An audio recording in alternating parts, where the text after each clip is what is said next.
네, 안녕하십니까. 개혁책방입니다. 자, 오늘은 질문하는 성도 대답하는 신학자 제 6장 교회가 궁금해요. 그 가운데서도 네 번째와 다섯 번째 챕터 설교는 왜 하는 건가요? 빵과 포도즙은 왜 먹고 마시는 건가요? 라는 질문과 답을 함께 살펴보고자 합니다. 설교는 왜 하는 건가요? 신학이 있는 답변입니다. 믿음이 부족한 사람들에게 설교 시간은 가장 버티기 힘들고 지루한 시간일 것입니다.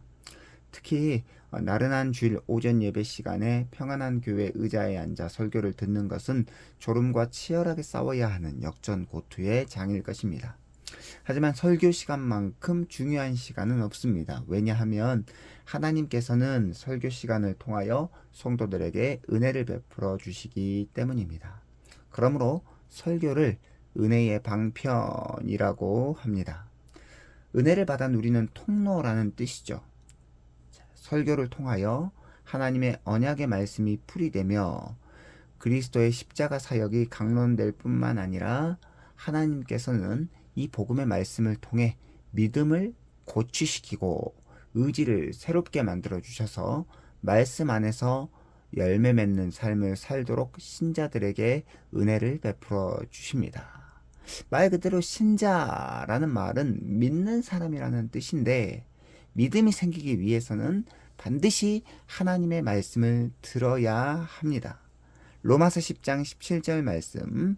그러므로 믿음은 들음에서 나며 들음은 그리스도의 말씀으로 말미암았느니라. 이 말씀을 듣는 것을 통해서 믿음이 생겨난다라는 것이죠. 그래서 말씀은 능력이 있습니다. 왜냐하면 하나님의 말씀은 살았고 운동력이 있어 좌우의 날선 어떤 검보다도 예리하여 혼과 영과 및 관정과 골수를 찔러 쪼개기까지 하며 또 마음의 생각과 뜻을 감찰하시기 때문입니다. 히브리서 4장 12절 말씀입니다. 자, 그런데 설교를 전하는 자도 참으로 중요하지만 설교를 듣는 자의 태도와 자세도 매우 중요합니다. 자, 웨스트민스터 데이오리 문답 160문답에서도 잘 설명되어 있는 것처럼 설교를 듣는 사람들은 어떠한 모습으로 들어야 하느냐? 부지런한 태도, 기도하는 마음, 준비된 마음, 그 다음에 말씀을 믿음과 사랑과 온유함과 간절한 마음으로 받아들이는 마음, 설교를 묵상하고 마음속에 간직하고 삶 속에서 열매 맺는 그러한 일들을 해야 된다라고 웨스트민스터 데이오리 문답은 우리에게 말씀해 주고 있습니다. 이 모든 일은 성령의 조명하심과 은혜가 반드시 필요하죠. 자, 성경은 말씀을 받는 마음밭에 대해서 가르치고 있습니다. 마태복음 13장에 나와 있죠. 씨 뿌리는 비유. 자, 혹시라도 내 마음이 길가에 있는 밭이 아닌지 혹은 돌짝밭은 아닌지 가시밭은 아닌지 한번 고민해 볼 필요가 있습니다. 만약 설교를 듣는 우리의 마음밭이 이와 반대로 옥도밭이라고 한다면 말씀의 씨앗이 든든히 심겨져서 30배, 60배, 100배의 결실을 맺을 것입니다. 자, 5장 구원이 궁금해요에서 살펴보았듯이 각종 은혜의 선물들, 부르심, 중생, 회심, 믿음, 회개, 칭의, 성화, 견인 이러한 은혜의 선물들은 성령 안에서 하나님의 복된 복음의 말씀을 통해 신자 개개인에게 효과적으로 적용될 것입니다. 신자에게 이 설교 말씀은 생명줄과도 같습니다. 그러므로 신자들은 반드시 하나님의 말씀을 사모해야 합니다. 자, 깨달음이 있는 성경 구절입니다. 로마서 10장 13절로 15절입니다. 누구든지 주의 이름을 부르는 자는 구원을 받으리라. 그런즉 그들이 믿지 아니하는 이를 어찌 부르리요? 듣지도 못한 이를 어찌 믿으리요? 전파하는 자가 없이 어찌 들으리요? 보내심을 받지 아니하였으면 어찌 전파하리요?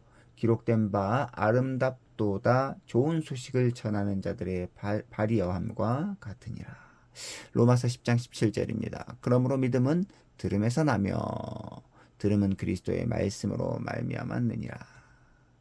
적용이 있는 묵상입니다.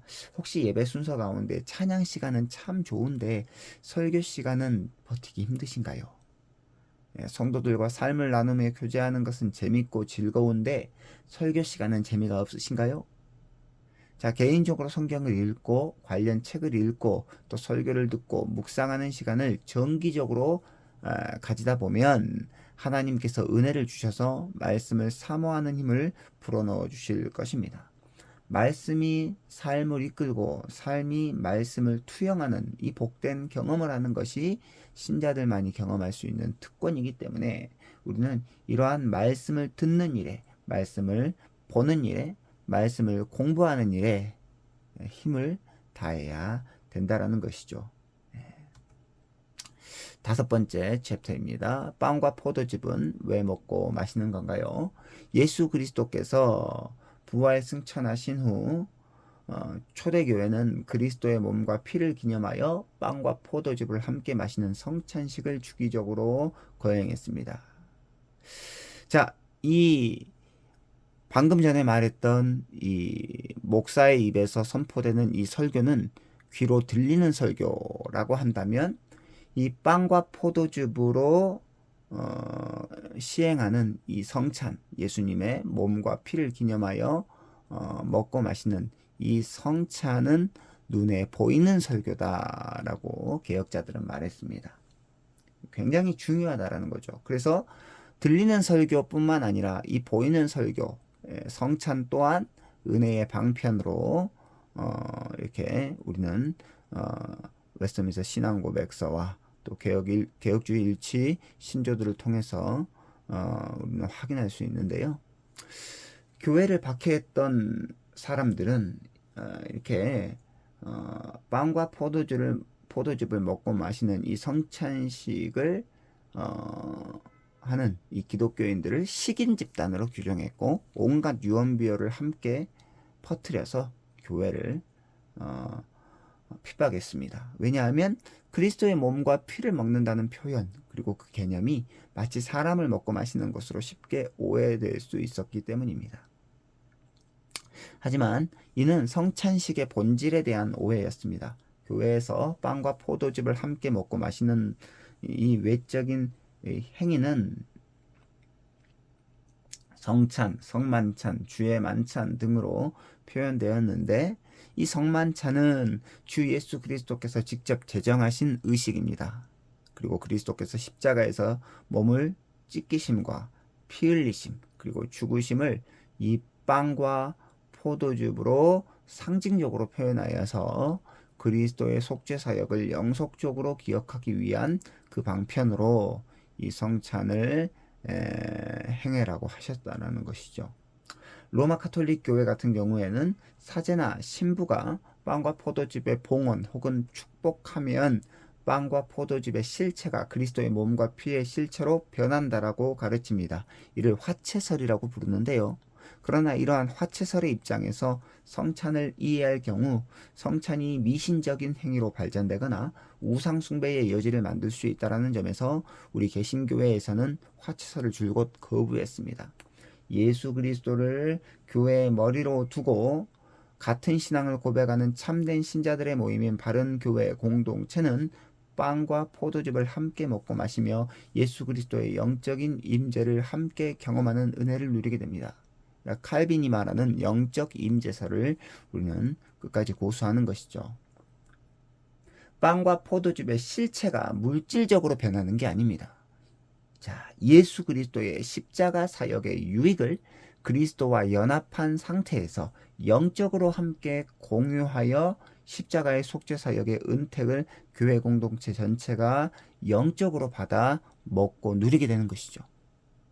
자, 앞에서 살펴보았던 이 설교가 보이지 않는 하나님의 말씀이 선포되는 순간이다라고 한다면 지금 우리가 살펴보고 있는 이 성찬은 보이는 하나님의 말씀을 함께 먹고 마시는 순간입니다.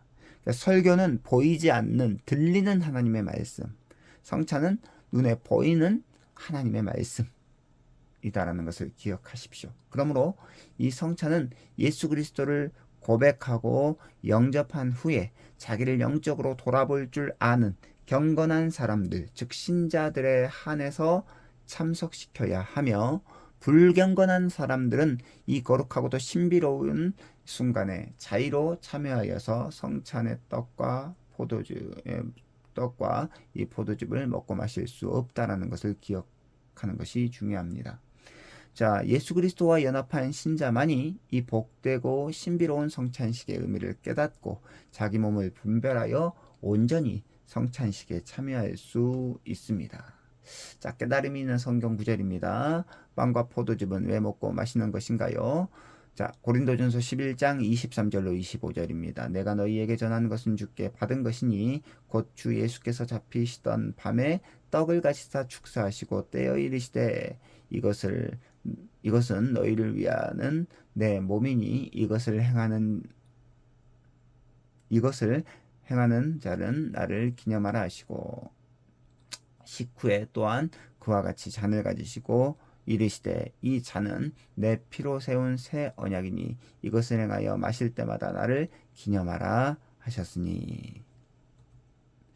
자, 적용이 있는 묵상입니다. 현대 사회에서 교회의 문턱은 점점 낮아지고 있습니다. 물론 교회의 문턱을 낮춰서 복음으로의 진입 장벽을 낮추는 것은 보편적인 복음 전파 사역을 위해 필요한 작업일 수 있습니다. 그러나 교회가 지나치게 모든 것을 열어두고 또 아무나 세례주고 아무나에게 성찬에 참여시키면 정말 그런 교회가 무너지는 일은 쉬운 일이죠. 아무나 세례를 주고 아무나 성찬에 참여시키고 아무나 직분을 주는 이러한 일이 옳은 일이 아니다라는 것입니다. 빵과 포도즙을 함께 주기적으로 먹고 마시는 것은 그리스도의 속죄 사역의 의미를 기억하고 예수 그리스도의 영적인 임재 안에서 옛 자아가 아닌 새 자아로서 살아가겠다라고 하는 다짐이 서려 있는 순간입니다. 그러므로 교회 구성원들을 성찬에 빨리 참여시키는 것이 중요한 것이 아니고 교회에 시급한 당면 과제는 오히려 교회 회원들을 바른 신자, 참된 신자, 거룩한 그리스도인으로 거듭나게 하는 사역이 가장 중요한 사역임을 기억해야 합니다. 자, 오늘은 여기까지고요. 다음 시간에 질문하는 성도 대답하는 신학자 제 6장 6번째와 7번째 챕터 세례는 왜 받는 건가요? 예배는 왜 드리는 건가요? 로 찾아뵙도록 하겠습니다. 안녕히 계십시오.